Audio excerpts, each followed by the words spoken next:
Okay, so hello everybody, and my name is Yair Lev, and I live here in the area of Philadelphia, and I belong to an organization, several organizations, but one of them is Hope for Israel Alliance, and it's basically an organization that all that we are people from all over the world, Israelis, Jews from New Zealand, Australia, Switzerland, pretty much everywhere in the world, England, Paris, and of course, the United States and Canada.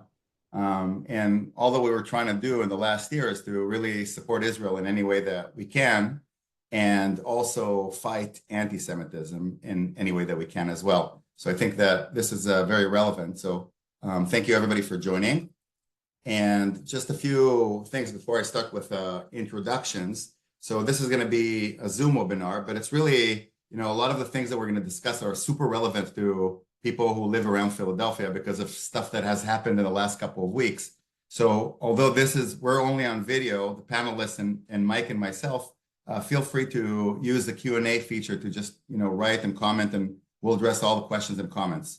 The time, it's 8 o'clock, and we always have these webinars for 60 minutes until 75 minutes with a hard stop at 75 minutes. And usually it gets to 75 minutes because the audience and the conversation just evolves, and it usually becomes really interesting with a lot of different questions. So hard stop at 9:15. And I think these are the things that I wanted to say.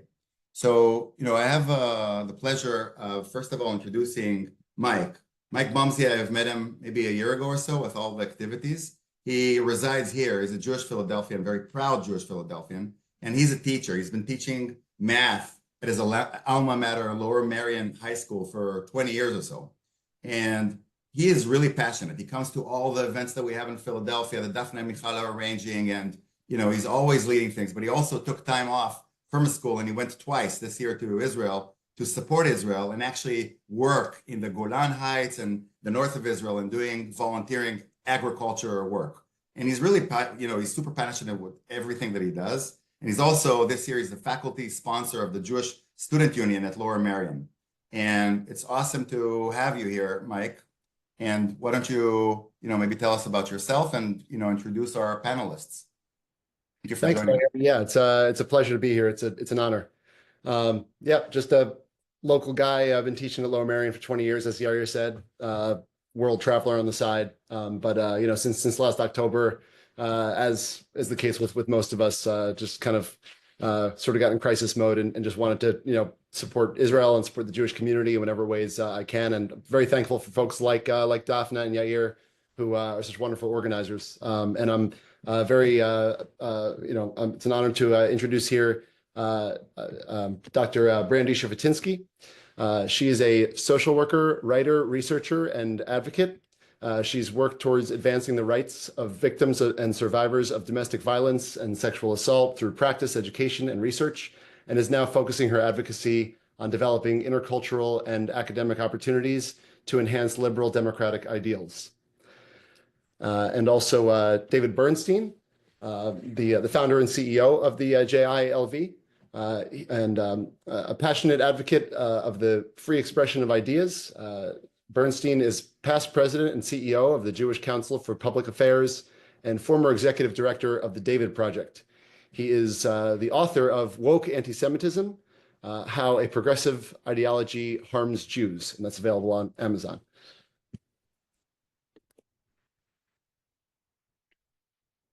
Very good. So maybe I will start with a question to both of you, Brandy and David. And the question is more if you can tell us about the organization and the organization, David, that you have founded, and maybe a little bit about the history. It doesn't have to be too long, but to tell us about what you're trying to do. And maybe most importantly, with everything that has happened almost a year ago, it's crazy to think that it's almost a year ago, what are some of the major changes that the organization has shifted its action? Maybe a little bit, we'll start with some background, and then we'll get to ask you some questions and maybe give some examples. Hey, great. I'll do that, and then I'll turn it over to Brandy to add as well. I've been in the Jewish advocacy world most of my career, almost the entirety of my career. But in this and mostly on the center left, by the way, on sort of the center-left progressive advocacy world, advocating for things like church-state separation and immigrant rights and criminal justice reform and the like. But during that time, I had seen, going back over 20 years ago, signs that an ideology was starting to catch on in some of the progressive civil rights spaces that I was active in.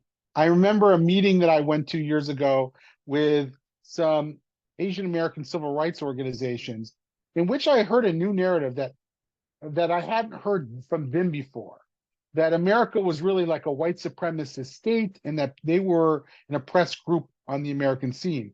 And they were clearly mimicking a discourse that they had picked up on and wanted to use in favor of their own cause. And I warned my colleagues in a Jewish organization I worked at the time, American Jewish Committee, that I thought this was dangerous for us, dangerous for society, but dangerous specifically for the Jewish community. So that was 2001, I think spring of 2001. I wrote about it again in 2003. I heard this ideology, again, oppressor-oppressed ideology, that I felt was very dangerous for the Jewish community. I continued to do my business, advocated for the causes I felt strongly about, supported Israel, fought against anti-Semitism. But I remember around 2016, I thought this is really at a turning point. And we've got to understand that this ideology is catching on. I wrote about it on the first day of a job. I started as CEO of the Jewish Council for Public Affairs. It's an umbrella arm of the local Jewish advocacy organizations and community relations organizations. And, it was sort of met with a lot of resistance and opposition, that how dare I call out this ideology that called itself intersectionality at the time, in which radical causes were connecting each other, in which the Black Lives Matter movement was connecting itself with the Palestinian solidarity movement. But this is dangerous for us, and I wrote about it. I did that job for 5 years, and in 2001, I left that position and started something called the Jewish Institute for Liberal Values. And the whole goal of the JILV was to push back against this ideology for two reasons. One is that I felt it was stifling discourse within the Jewish community, that we were always able to debate issues, and here we were being presented certain ideas that were beyond discussion. Ideas like equity, meaning that the only explanation for why certain groups weren't on average achieving as other groups could be discrimination and oppression. We accepted it at face value, and I thought that was not healthy. And I pushed back against that at the time. So I wanted to have an organization that tried to open up the conversation so that people could speak authentically and we could debate very complex social issues. But at the same time, I also saw that this same ideology of oppressor was identifying Jews as the oppressor. And I thought, this is dangerous for us, and this is going to come back to haunt us if we don't figure out a way out of it.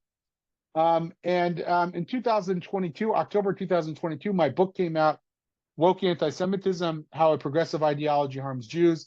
And I basically said, look, some of what I see is sort of in its infancy now.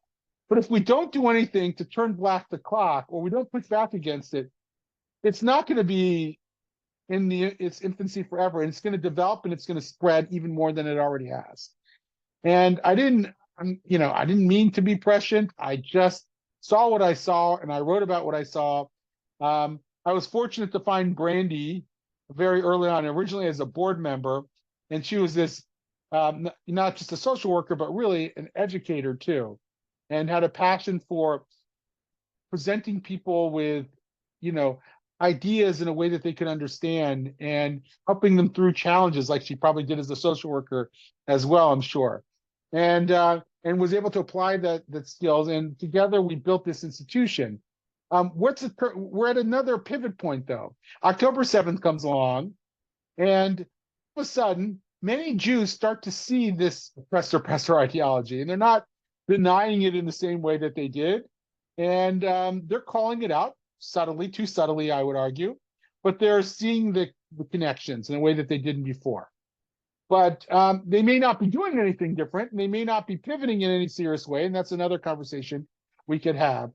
But what Brandy and myself and our team saw was an opportunity to really take this to the K through 12 education space.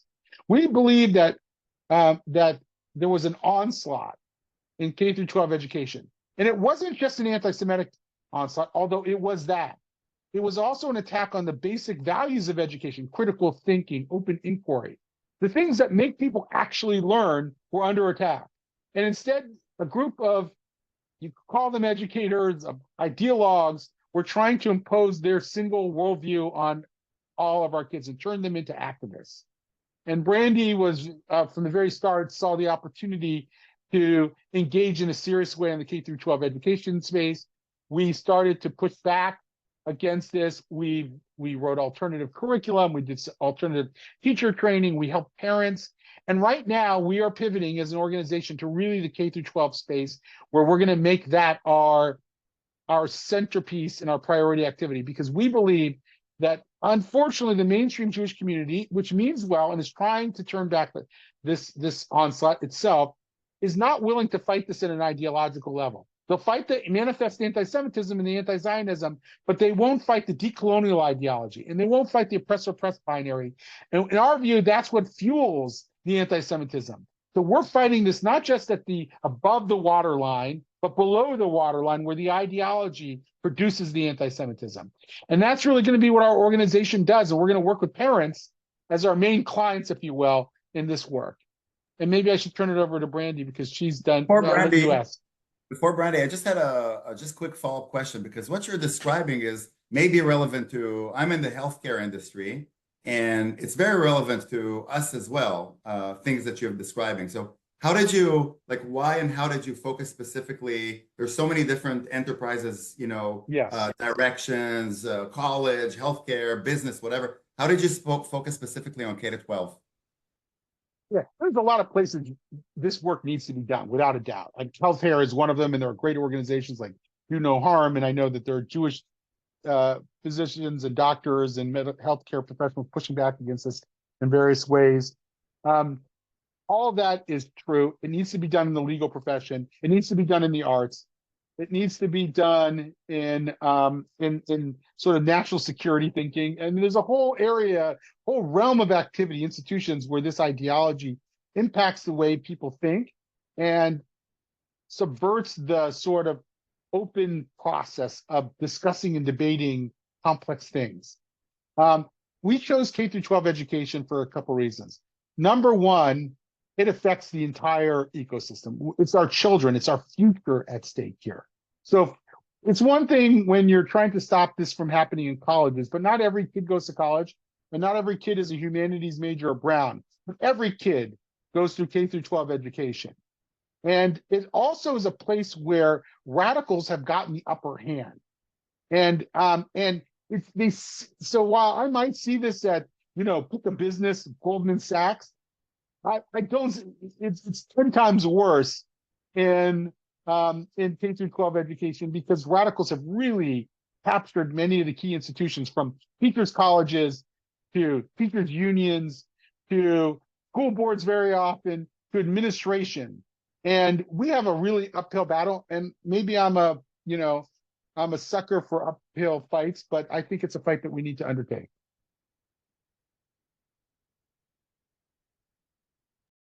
Brandy?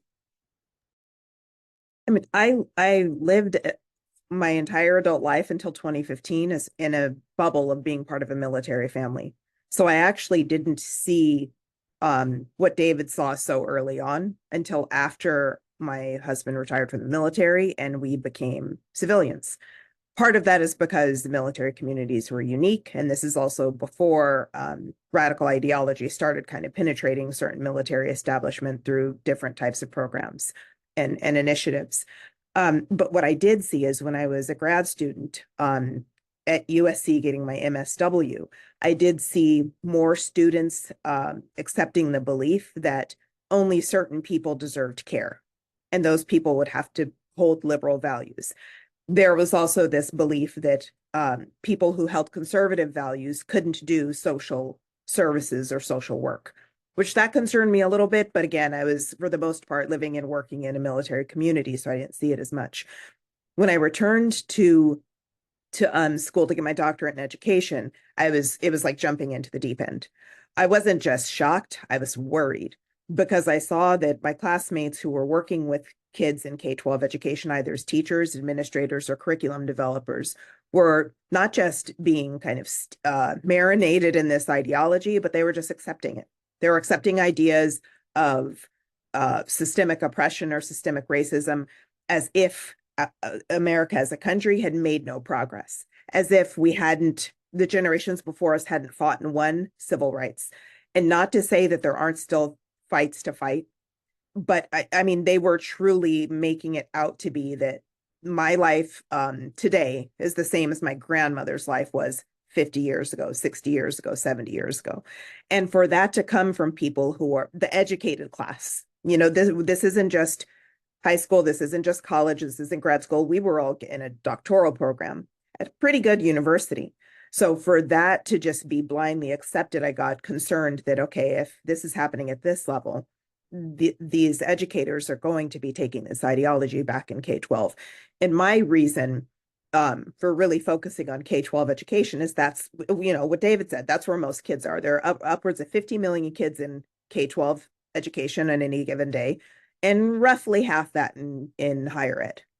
So I look at our K-12 system in the United States, it's really unique. We have the opportunity to build a common civic American culture there with differences, but there's a lot of ground to build commonality.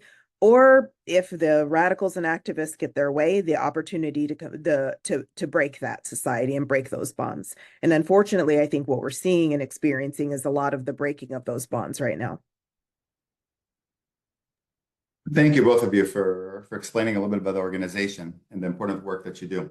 Mike and I were talking, and we wanted to basically ask you questions or learn more about what you think and about the work that you're doing through a couple of examples.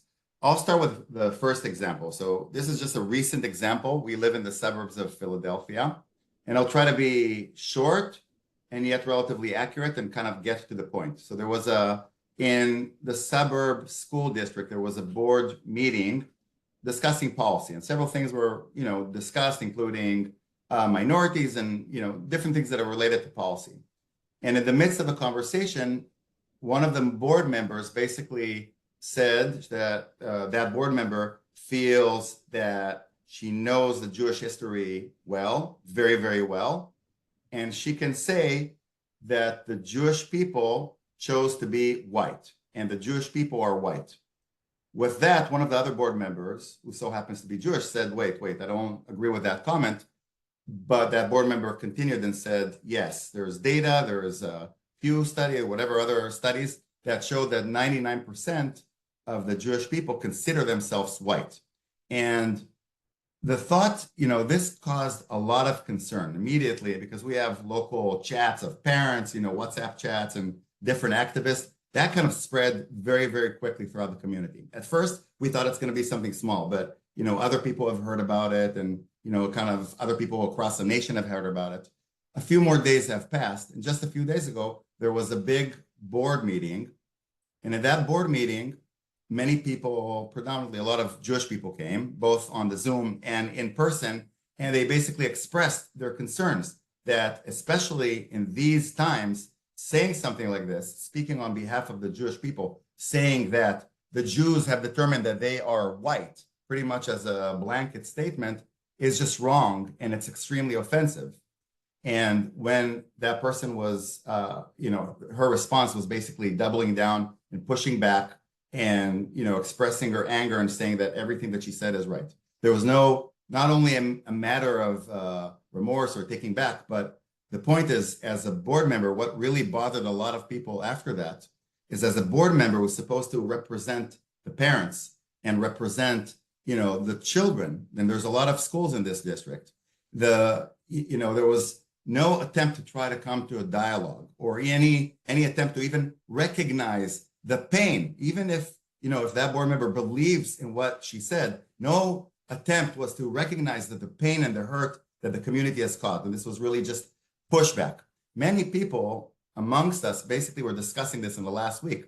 And a lot of us feel that it's not a coincidence. It's not a coincidence that, okay, now this board member is saying the Jews are white. the Jews are white, because white is exactly like David was saying, whites are considered oppressors. And maybe the minorities, including the Palestinians in this side, are considered the oppressed. So to make such a statement is anti-Semite by the definition. So many of us, including myself, including many others, and I was sharing this with the group, you can see this, my eyes are blue. I look very white. My grandmother is even whiter with bluer eyes than I do. And she lost all of her family. She was in Auschwitz. And, like I was telling some of the people, she was pulled off from in front of Dr. Mengele in that line. And, and so I'm getting emotional.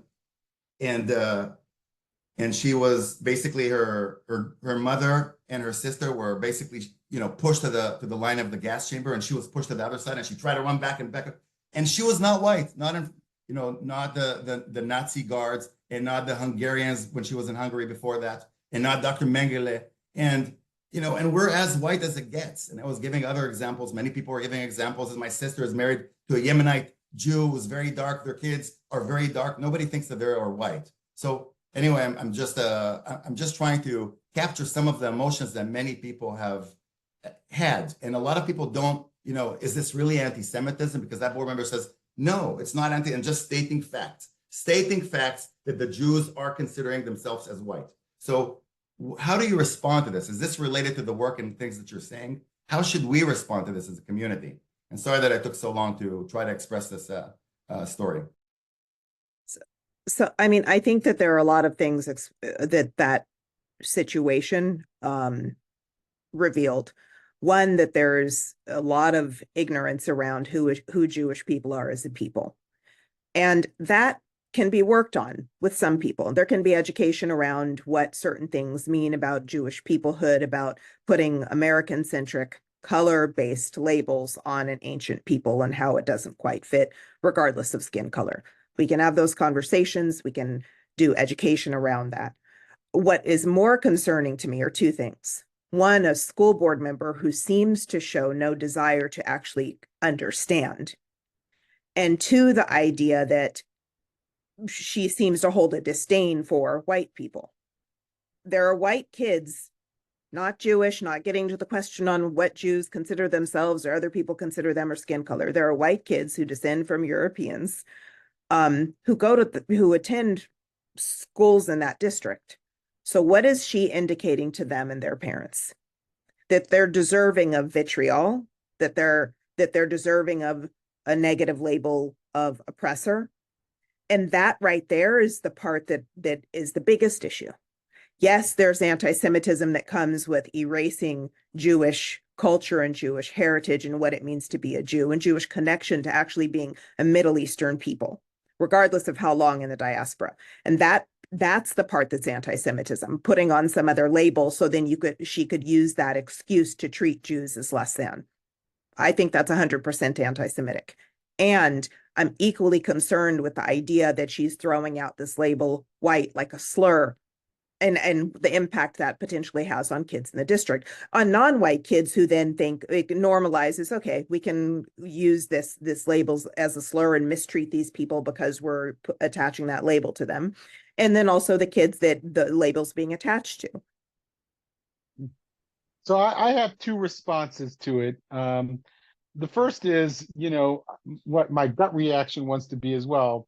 Don't tell me what my race is. My mom is from Baghdad, Iraq. According to 23andMe, I am 50.4% Western Asian. And that is because that's where my family comes from. And yet there's another part of me that wants to reject the entire framework for the reasons that Brandy said. I mean, a Russian Jew who had on their passport Jew, not white, didn't develop a consciousness around being white. And your example of the Holocaust, I think, is extremely important. That, the Nazis didn't see Jews as Aryans. I don't care what they look like, how white their skin was. They defined them as racially different. Obviously, we're dealing with race as a social construct in a large degree. It doesn't mean that people all have the same skin colors. Obviously, that's not true. But that the identity of white is sort of the way that we think about it in the American scene is sort of a modern American phenomena where we decide that certain people are either white, black, or Latino. We put them in these ridiculous categories. I was talking to a Chinese American woman who went to her kid's school, back to school night, and was put into the Asian American affinity group with two Iranian women. And she said to me, "What do I have in common with two Iranian women? Like, that's not my, like, they were imposed an identity based on how they thought white supremacy assigned them either privilege or oppression." And that's really the whole framework, is this idea, simplistic idea, that your racial identity is either a source of privilege or a source of oppression. And so therefore we have to categorize you as having either one valence or the other valence based on what your identity is. I think that's, first of all, it's monumentally stupid and simplistic. And it doesn't deal with all the contingencies in life that any individual, I mean, there are kids who grew up as white as snow and have had really, really hard lives. And it does us no favor to categorize that person as privileged. And so I just think it's not the way to understand reality. Of course, at times, you know, if you lived in the South in the 1960s, I think that framework probably would be more helpful than it is now, but it's more complicated now, and we shouldn't rely on such simplistic ideas to try to explain complex realities. And that's why I want to reject the entire framing. That's what really we ought to do. Just as a follow-up question, is this something like what I've described with the work that you've been doing before October 7th in the last year? Is this something that you see quite frequently in different locations, like issues like this on leadership, boards, etc.? Everywhere. Now, not everywhere to the same degree, not everywhere as calcified as in other places. You know, I think the corporate sector, for example, has realized that maybe it went down the DEI rabbit hole too quickly and now has to go back and adopt more rational policies and maybe still talk about diversity and inclusion, but not in the way that it was before. But in other places, this ideology really caught on, and it's almost impossible to, if you're an employee of a system like that, to even question it. I was talking to some school teachers in a local school district, Jewish school teachers, who are facing anti-Semitism. And in the school system, and were frustrated that schools weren't doing enough about them. And I had heard about the DEI program in this school, and I said, I heard about this DEI program that's called White Supremacy Culture Framework. And it holds that values like being on time, prompt, or perfectionism are white supremacy values. And I asked them what their experience was, and they said, "Oh, you're not going to believe this. It is so severe. We can't even question it. If we question it, we'll be targeted." That's the kind of spaces that the K through 12 and other places, this is not the only place, can become. They can become places where you're not allowed to question the official ideology that's being promoted by the institution. And to me, Jews never thrive, by the way, in systems like that. Systems that impose a single view on everybody are not good places for Jews. They always devolve into some kind of anti-Semitism, because the very thought process, the conditioning of people to think of in those terms, is going to be antithetical to a thriving Jewish community. And so I think we have to push back against the radicalism that gives rise to the anti-Semitism. By the way, that only happened at that school system where they started to experience anti-Semitism once the ideology of the school system itself changed. Once the school moved away from sort of a performance idea of, let's see how kids are performing, let's try to improve everybody's performance, to a disparity formula, an achievement gap formula, where now the only thing we're really going to measure is how African American kids do on average compared to white kids. And so that entire way of thinking corrupts the way that they're behaving toward Jews, toward Asians, and other groups. It becomes an official ideology of the school system. So that exists in places like schools more than it does in almost any other institution.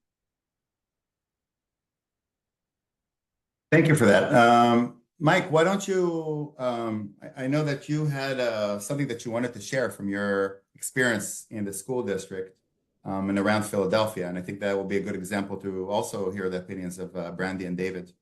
Yeah, thank you both for sharing what you just did. It's really nice to have such experts in this field because any any problem I've had over the last year, either with stuff in my school district or in Philadelphia, it's like I would email, or with the national teachers union. There's a survey item that I had a huge problem about, and people wouldn't get back to me from these organizations. So it's really nice to have access to you guys. So I'm going to take advantage and ask you a question, kind of along the same lines as what you were talking about, role models and everything. But after seeing so many hateful protests and rallies and boycotts of Jewish restaurants in the city and all this stuff, it was just so heart-wrenching all year. And then later in the year, in late May, there was a Educators for Palestine rally that was organized at the Philadelphia School District. And I don't teach in Philly, but it's like a 7-minute drive between my high school and Overbrook High School. So it's really close.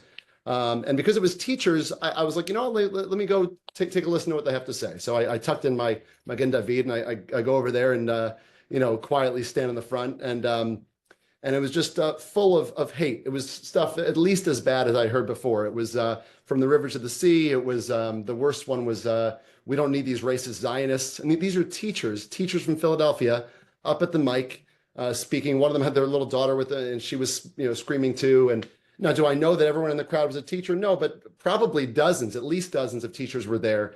And this is right in front of Philadelphia School District. So I'm thinking, what about the Jewish students in their classrooms? How are they going to feel? How can they focus the rest of the year? How can they feel safe and comfortable? And future Jewish students from these teachers. I mean, as a teacher, I feel, you gotta watch what you say, obviously, and model, appropriate behavior. You don't have the same freedoms and flexibilities as if you're just a student or something. And for them to say this, I took videos and I sent them to the school district and got nothing in response. But I just don't know where to go from here. It's like I kind of wondering your take on the whole situation about these these Philly teachers who are saying we don't need these racist Zionists. One, I think that we're especially post October 7th, even though we were seeing it before, that this is becoming all too common, where we're having teachers just openly exhibiting their bigotry. One of the things that one of the pressure points that we can kind of address this at is that in Pennsylvania, there is a policy that says, of course, teachers are citizens and have a right to free speech, and there are still limits on certain things when they're in their role officially as teachers. One is doing anything that would disrupt the parent-school teacher relationship of trust. So that sounds pretty, normal for the profession of being a teacher. You shouldn't be out there doing things that will make a parent think that you're going to mistreat their child. This, I think, it's safe to say them chanting things like that is breaking the bond of trust between parent, teacher, school. So there are other avenues and levers that we need to press and pull when we're addressing specific incidents, and that's partially where we come in at JILV, and where we can help guide anyone along, a teacher, a parent, a kid, along a specific path related to that specific incident. But I also want to point out that the broader concern that we have is that, I'm sure there are teachers that have been bigots in the 2 years ago, 3 years ago. The fact that they were so comfortable, not just doing it out in the open, they record and post it on their own Instagrams. Like, they're very comfortable boldly being bigots, because there seems to be a little bit of a normalization. It's okay to be that way towards the Jews because the Jews are privileged and oppressors and whatever terrible label gets placed on us. But the other part is that the people that are supposed to be responsible and accountable are getting away with just not responding. And that's problematic in a systems, from a systems point of view. Yeah, I think this point about being we've created a permission structure for people to take their politics into the classroom. Look, I have politics, you have politics. I'm a Zionist. Doesn't mean I'm going to go into my classroom, if I had a classroom, and try to inculcate everybody into my beliefs about Zionism or about what party to vote for in Israel. I don't have to do that. My job is to teach kids to be critical thinkers, to teach them how to think rather than what to think. That's what education is inherently, and yet this is a complete corruption of the educational process. Like, I'd be okay if some of those teachers expressed their political views that were antithetical to me, even very harshly, if I knew that they weren't going to go into the classroom next day and try to indoctrinate their kids in it. And I wouldn't like it, but I could live with that.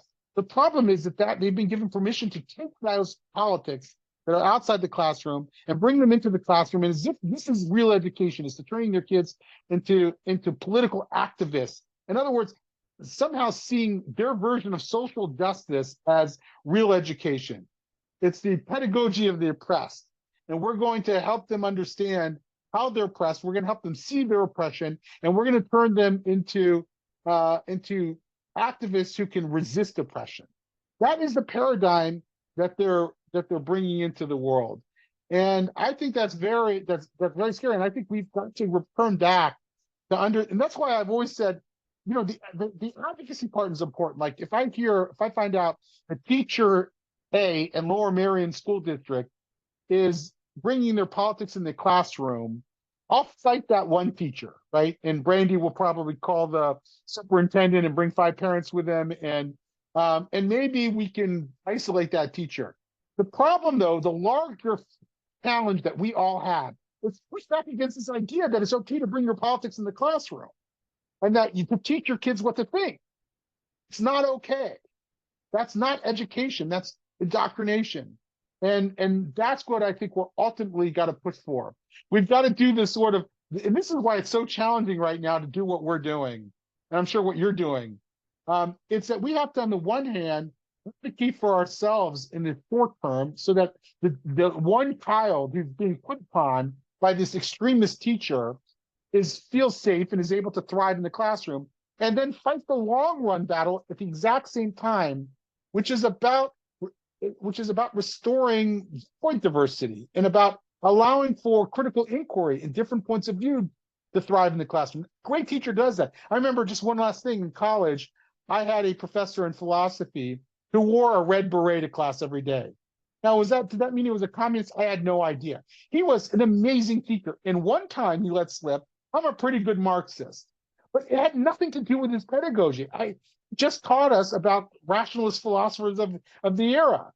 And that's, to me, what education is. I shouldn't be able to tell what the professor's opinion is. I shouldn't be able to tell what my 6th grade kid's social studies teacher thinks.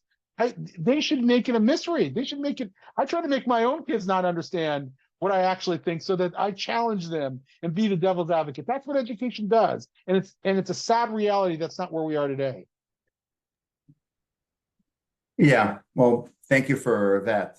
We have a ton of questions and comments that are coming in, and we're going to start reading and asking these questions. But before that, there's one thing that I wanted to ask both of you, or either of you, because there's a term of 3 words that keeps on being floated, and most of us have heard it.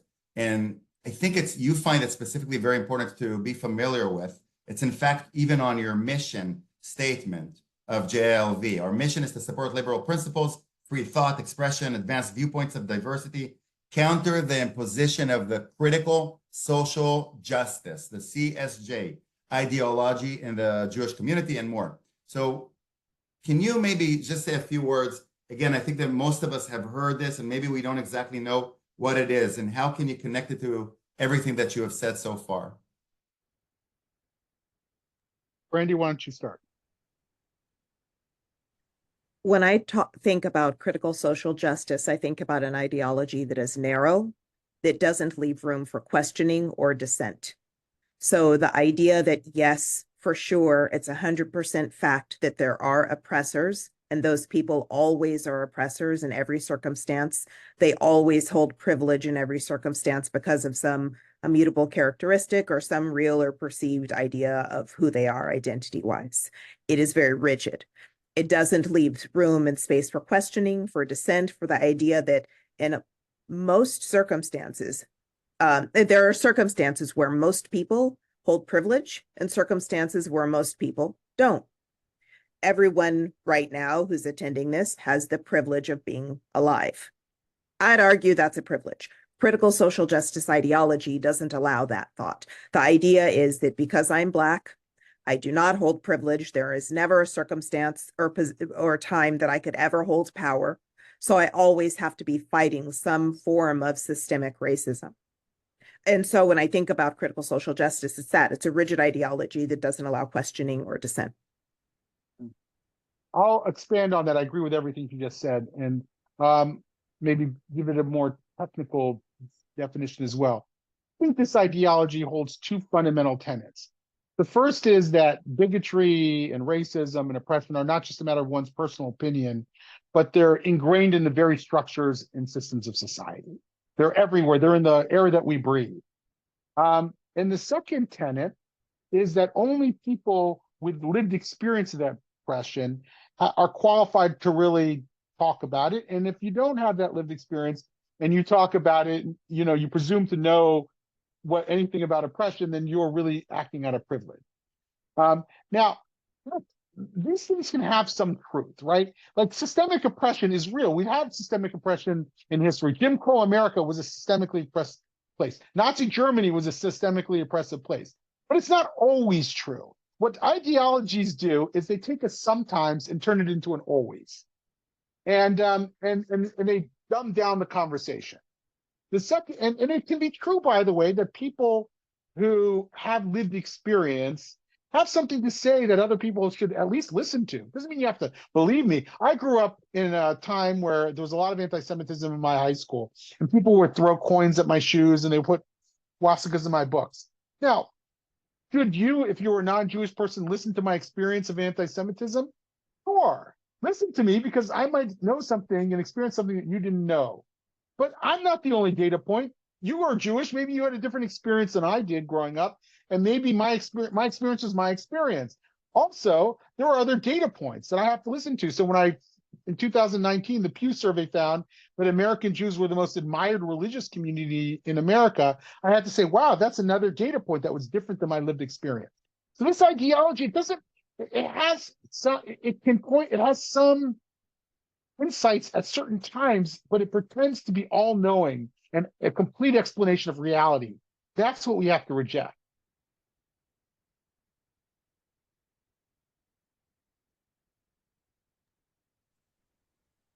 Thank you very much. This is I think I understand a little bit more about it. And Mike, why don't you start taking the first few questions, or the first question? Sure. Yeah, I've got there's two. One's real quick, and the other one's a little longer. So the first one is from an educator. What can it's kind of vague, but I can put a little more specific spin on it. It's what can teachers do, specifically teachers, on a day-to-day basis to help students? And I think from my experience, it's more specifically like what can, as one of only a few Jewish teachers in my school, where there's a lot of Jewish students, you know, what can I do specifically? I mean, I'm a sponsor of this club. But I heard at the board meeting on Monday, some parents spoke, their kids just, you know, aren't comfortable to school and everything. And that was really crushing to hear. And I'm thinking, like, how can I help them? So anything comes to mind for teachers. And then the other question is I would like to ask how we fight misinformation, disinformation, and false narratives from seeping into the classroom when the teachers themselves don't even know what's right or wrong. That was coming from someone else.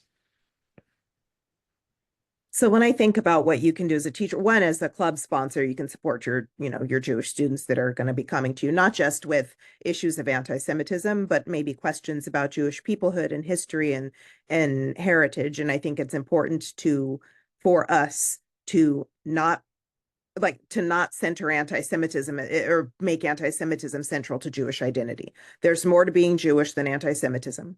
There's more to being Black than racism. It may not seem like it. A lot of the conversations don't actually focus on that. I think we need to. I think that we're doing a disservice to our people when we don't do that. And the other part is that you can teach. I want to mention this point. This ideological takeover of education is not happening in every school. The schools that demand academic and scholarly excellence aren't going down this route. This is happening in a very particular type of school where there is space for activists to come in and take over. So schools that are actually focused on scholarship and rigor and academic excellence You don't see any of this happening there. There's a reason. Now, I think most parents send our kids to school to learn academically and learn kind of how to get along with their peers and maybe listen to an authority figure like a teacher, maybe play some sports, join a club, try out for a play.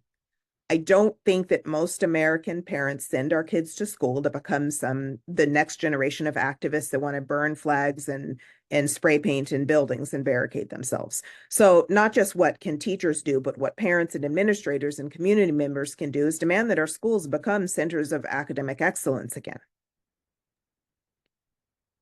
Yeah. I think what we need to be doing is building networks of support in every institution we're in. So if you're a Jewish teacher, I would start with other Jewish teachers who might agree with you. I'm sure you've done some of this networking, Mike. But also ask yourself, who are the other people who might agree with me? I call this the awkward dance. Like, you might not start with, hey, do you believe that we have this problem with this program in our school? But rather, test them out a little bit and then bring them into the fold. I think we've got to start to build these connections because there's safety in numbers. I always say that that people ask, like, what is the business you're in, right? Are we in the sort of anti-Semitism business? Are we in the anti-radical leftist ideology business? And my answer is we're in the courage business. The business is to get people who are thoughtful human beings who don't want to raise a ruckus in their institutions, to get them to say, look, if you don't speak out about this, you're giving in to extremists who are now taking over.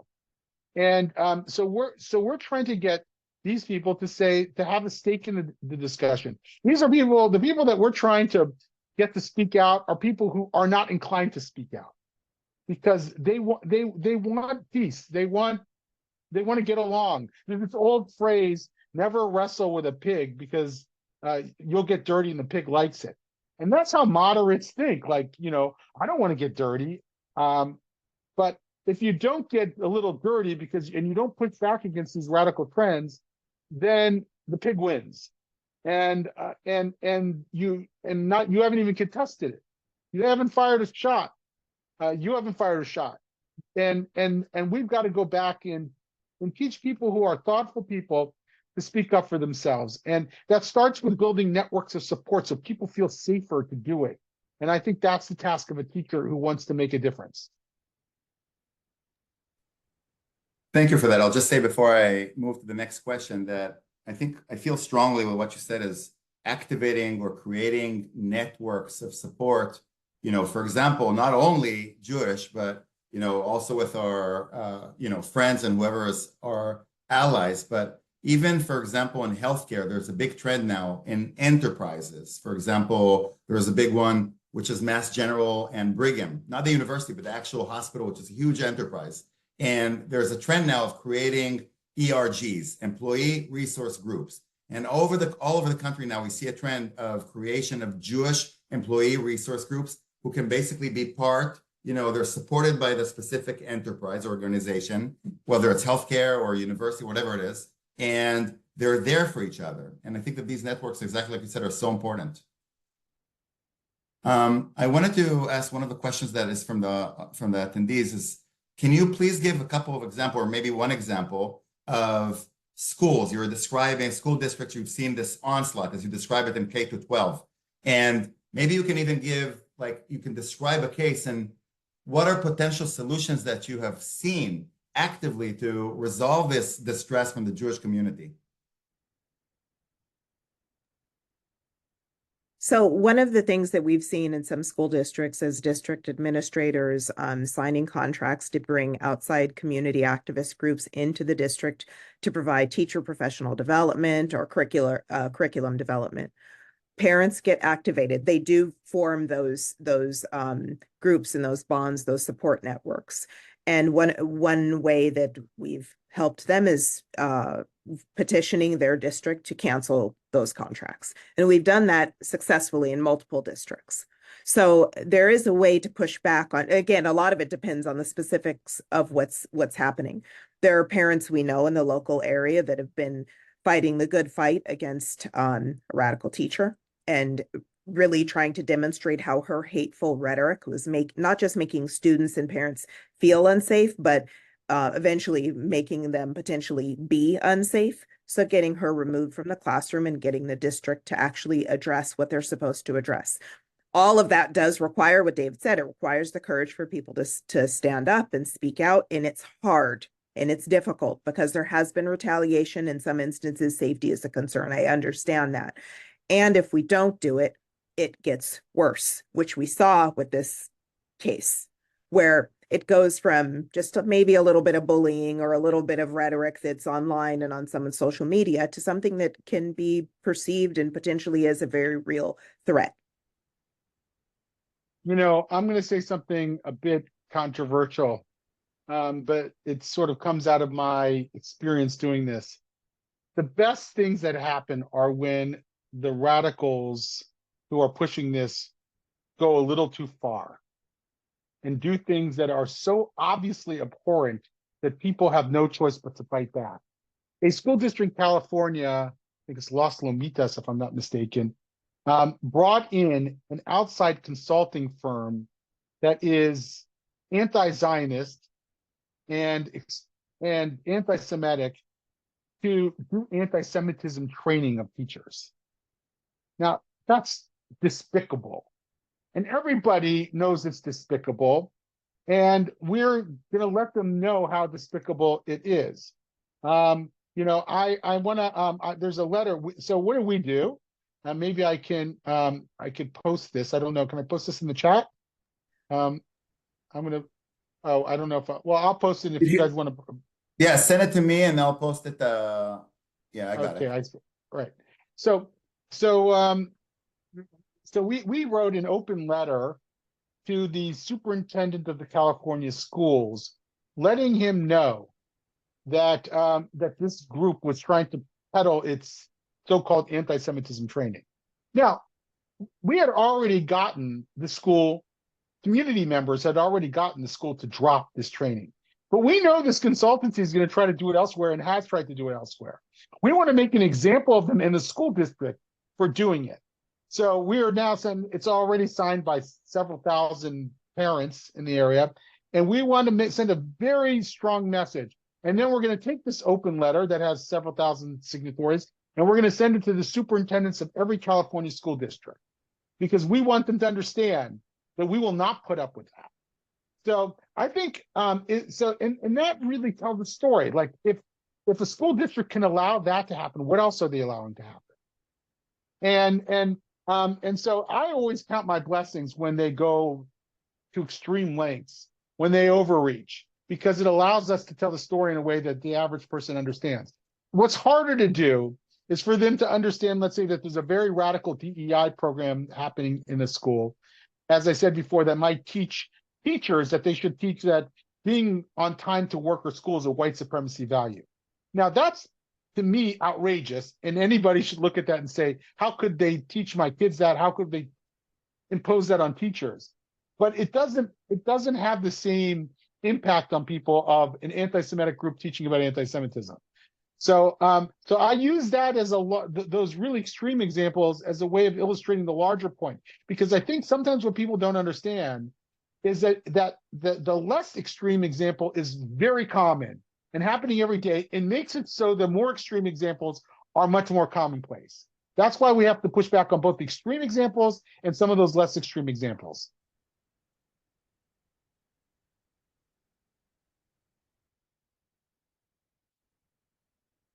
Go ahead. All right. Yeah, thank you, folks. Here's one question. The communities that have fought for decades in our district to get the support they need due to measured and significant achievement gaps are fearful that their efforts will be taken down by Jewish community advocating. What is JILV's perspective on how to support these historically marginalized communities? So I have a probably not so popular position on this. There are a lot of equity initiatives that have been put in place in K-12 education to address the achievement gap. Those equity initiatives have not addressed the achievement gap. In the field and discipline of education, there's one thing that is improved student outcomes as far as academic achievement, and that is academic rigor. What we're seeing instead is the opposite. We're seeing the bar be lowered in the name of equity, and then the results get worse. And then that's blamed on systemic racism. So they lower the bar even further, and the results get worse. This isn't, I mean, we've been in the education field for a century, where we can see what works to close the achievement gap. And this is used in a lot of school districts to close the achievement gap for Black students. Well, Black Americans that are descended from enslaved people went from being illiterate to being some of the greatest thinkers, writers, artists, scholars, academics, and scientists that the world has seen. They didn't do that from an equity or a DEI initiative or program. They did it from having a bar there, having the obstacles moved out of the way, including the obstacles of racism, so that they could study and achieve. So if anybody actually is serious about closing the achievement gap and addressing Black student achievement, then they're going to be serious about academic rigor and scholarship and not lowering the bar. They're going to be serious about opening up opportunity. Everything else is performative. Right. Let me give you, I like to do thought experiments sometimes so that you get to the sort of nub of the issue. Let's say you're a family that came from a very poor white area of coal mine town in West Virginia. And you know, the average academic performance is very, very low in that place. And you're brought to the Lower Merion School District, and you move there because you want to challenge your kids. You want your kids to have a better life than you did.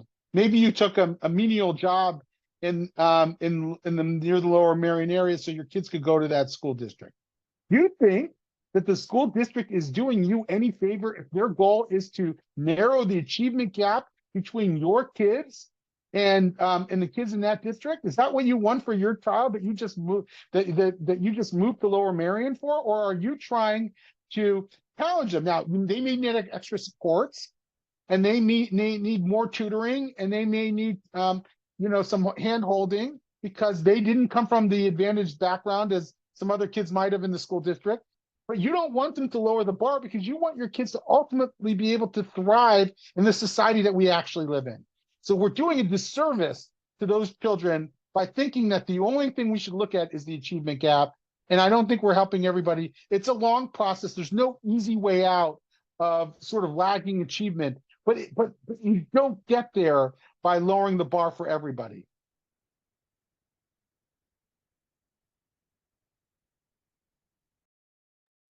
Thank you both.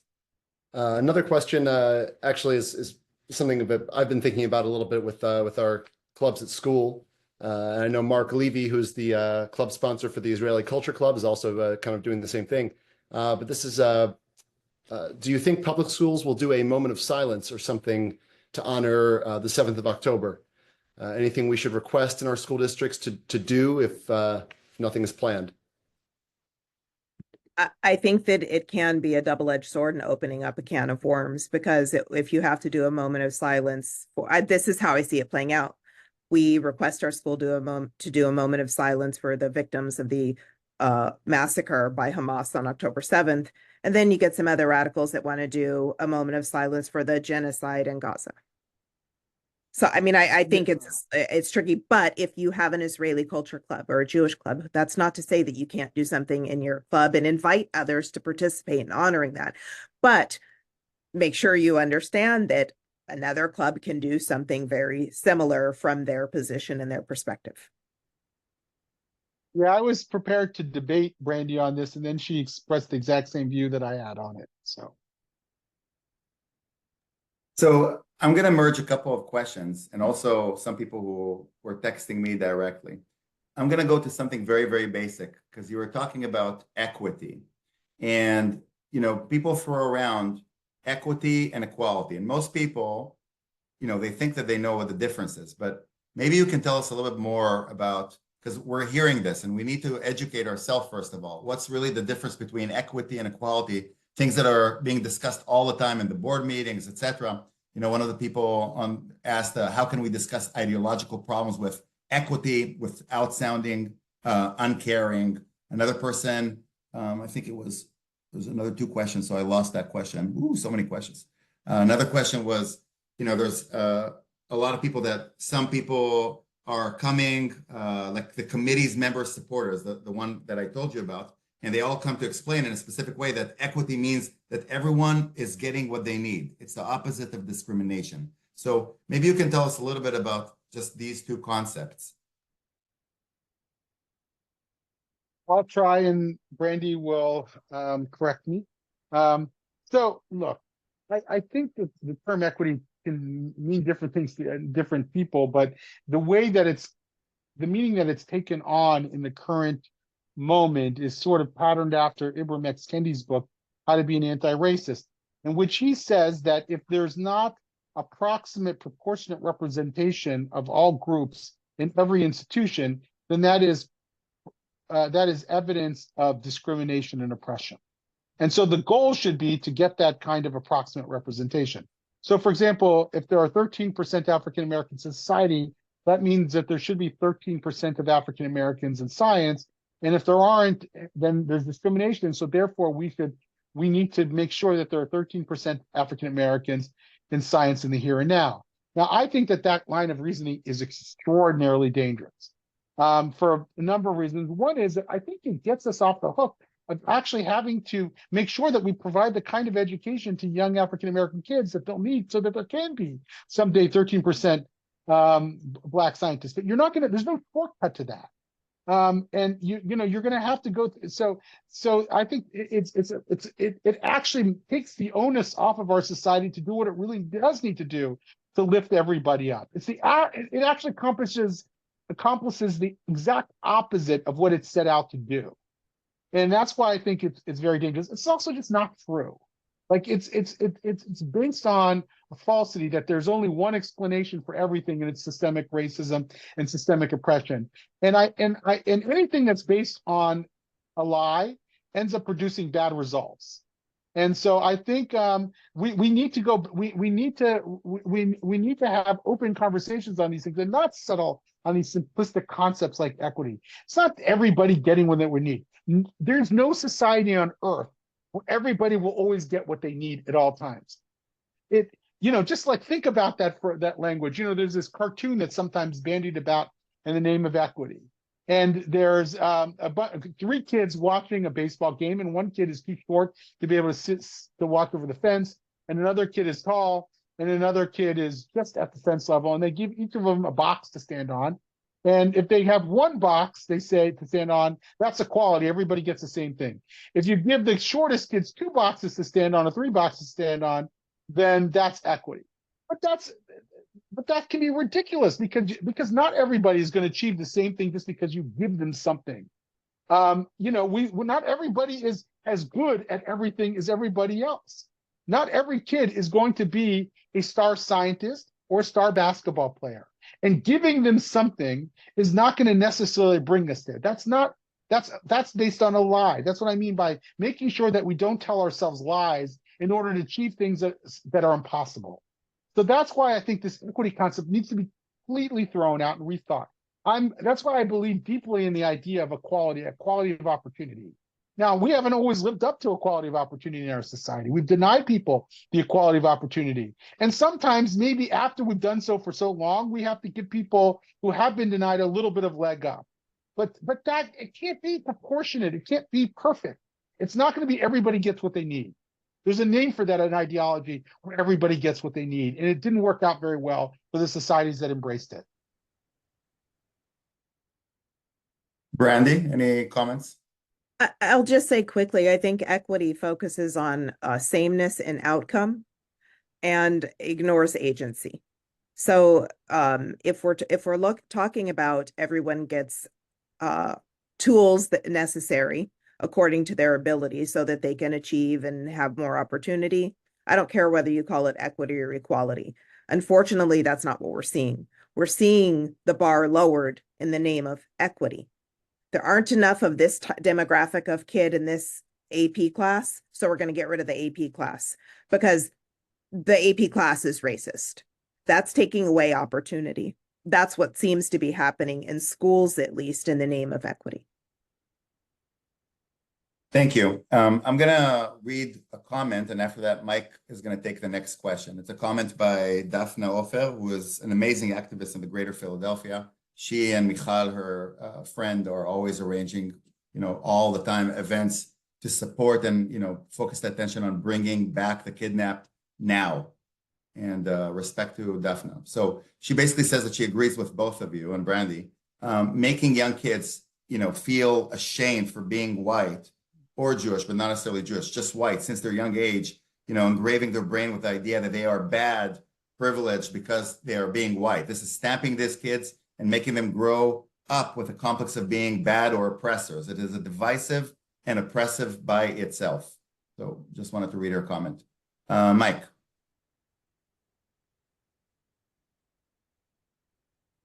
Mike, you're muted. Muted. That was bound to happen at least once.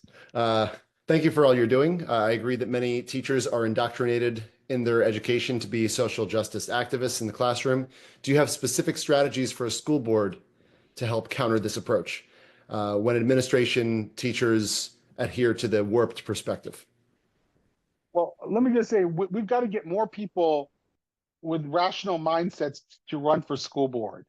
So one of the things that school boards can be part of the problem. They're not always part of the problem, but very often they're brought along by their school administrators. They're given an agenda that doesn't really support what they should be talking about and discussing, and they're told how to vote, basically.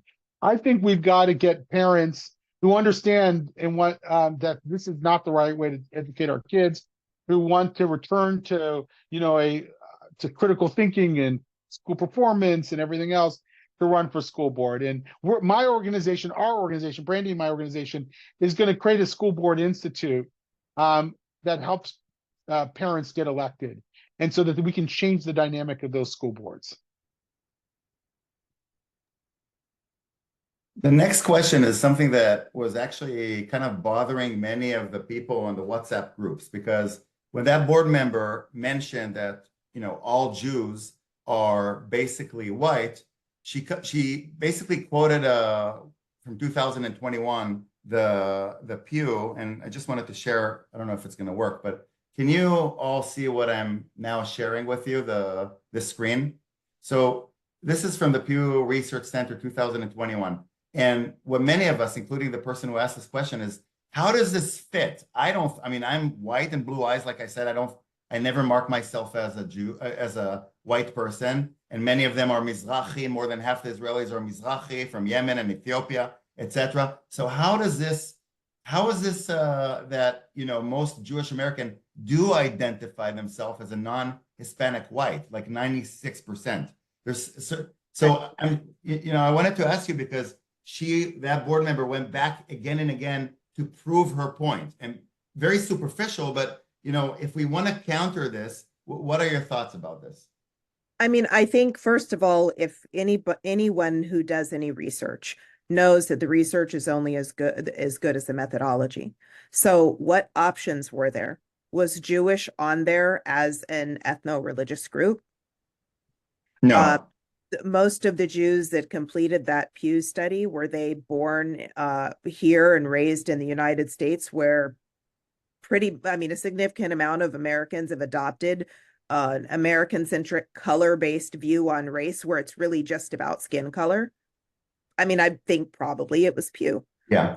And so we have to there is room there to do education on what we mean by white and what we mean by black. When I say white, I'm talking about people whose ancestry comes from Europe. It's shorthand for European American. Yes, Jews spent generations in the diaspora in Europe, but their ancestors are not indigenous to Europe, which is why I don't define Jews as white. I'm also married to a Russian Jew, and his birth certificate says Evreysky. It doesn't say Russian, it says Hebrew, because that's where his ancestry is from. So, I acknowledge that we live here in the United States. A lot of stuff is color-based, but there are Black people with 2 Black parents who have white skin and blonde hair and blue eyes. their ancestry is not, the ancestry doesn't necessarily come across based on skin color. And I think that there should be actual conversation about that. If we want people to understand anti-Semitism or why Jewish people were upset by her comment, we also have to be able to explain who Jewish people are as a people.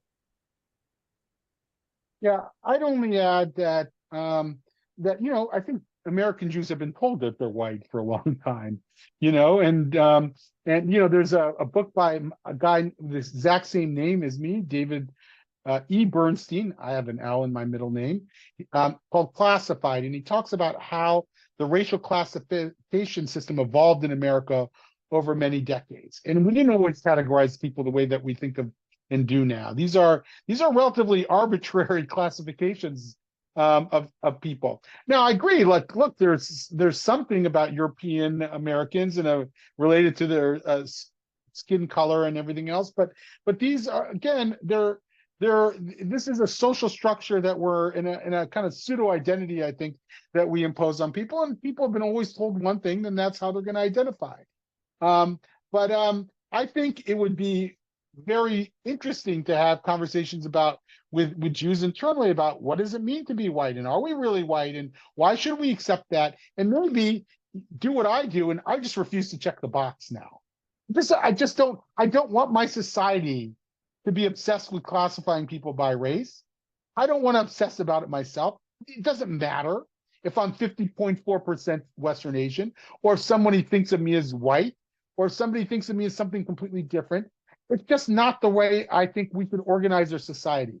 So, yes, look, I understand that racial groups sometimes have had a common history. So a Black American whose ancestors went through slavery and developed a common culture over the decades, I understand the desire and the need to identify in that category. It's a cultural category as much as it is anything else. And I think there's a beauty in that.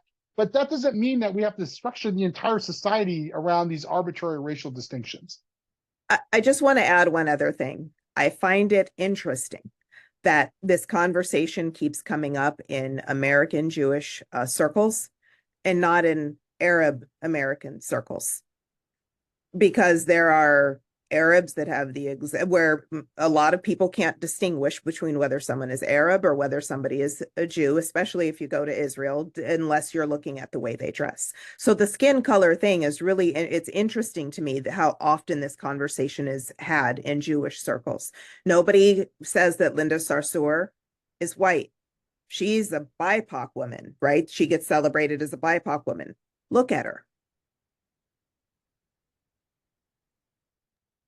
Listen, I'm looking at the chat, and there's so many questions left. I really wanted to get to a lot of questions of Karen and Andrea and Adrian and Holly, but it's 9:13, and I promised everybody that, hard stop, especially for respect of our panelists who are working so hard. So I wanted to see if you have any last comments, David or Brandy. I mean, I think that there is so much interest, and I would not be surprised if we will meet again. If you're interested, we can easily fill another, because I think your insights are so important. And I mean, I don't think I remember a webinar that so many people stayed without, and keep on asking questions. That shows that there's a lot of interest. So any last comments before we end? Let's do it again. I love the questions. They're great questions. These are complex issues, and I think it's time that we start talking about them more openly the way we're doing today, because if we don't, we're allowing people to impose a single worldview on everybody. We're stifling the conversation. We're actually violating our own values as Jews. I think one of the great achievements of the Jewish people, one of the great characteristics of the Jewish people, is what's sometimes called machloket lechem shemayim, arguments for the sake of heaven. And I think that should be central to our culture.